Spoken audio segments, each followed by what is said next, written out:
Honorarium സമരവിജയം ആഘോഷമാക്കി ആശാവർക്കർമാർ സെക്രട്ടേറിയറ്റിന് മുൻപിൽ മധുര പായസം വെച്ച് വിളമ്പി ആഹ്ലാദം പങ്കിട്ടു.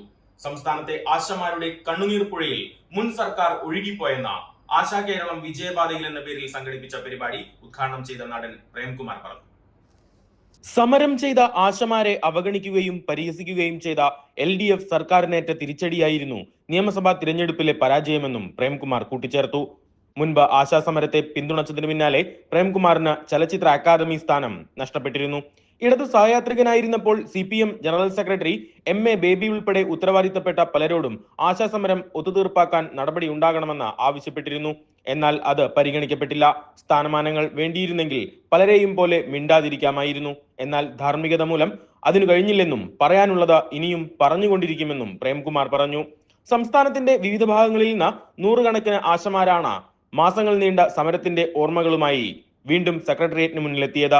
പായസം വച്ചും മധുരം വിളമ്പിയും പരസ്പരം കുശലം പറഞ്ഞുമാണ് ആശമാർ സന്തോഷം പങ്കുവച്ചത്. ജലപീരങ്കി ഉൾപ്പെടെ ഉപയോഗിച്ച സമരം അടിച്ചമർത്താൻ മുൻ സർക്കാർ ശ്രമിച്ച അതേയിടത്തു തന്നെ വന്ന സന്തോഷം പങ്കുവച്ചതിൽ അഭിമാനമുണ്ടെന്നും ആശമാർ പ്രതികരിച്ചു. 2025 ഫെബ്രുവരി 10 സെക്രട്ടേറിയറ്റിന് മുന്നിൽ സമരം ആരംഭിച്ചപ്പോൾ ഒപ്പം നിന്ന സാമൂഹിക സാംസ്കാരിക പ്രവർത്തകരും ആശമാർക്കൊപ്പം വിജയാഹ്ലാദ പരിപാടിയിൽ പങ്കുചേർന്നു. അസംഘടിതരായിട്ടുള്ള ഒരുപാട് തൊഴിലാളികളുണ്ട്. അവർക്ക് അവരുടെ അർഹമായ ആവശ്യങ്ങൾ നേടിയെടുക്കുന്നതിന് വേണ്ടിയുള്ള പോരാട്ടങ്ങൾക്ക് വലിയ കരുത്ത് പകരുന്നതാണ്, ആവേശം പകരുന്നതാണ്. അവർ സംഘടിക്കാനും സംഘടിച്ച് ശക്തരാകാനും ഒക്കെയുള്ള ഒരു വലിയ പ്രചോദനം നൽകുന്നത് കൂടിയായിട്ട് ഈ സമരം മാറുന്നു.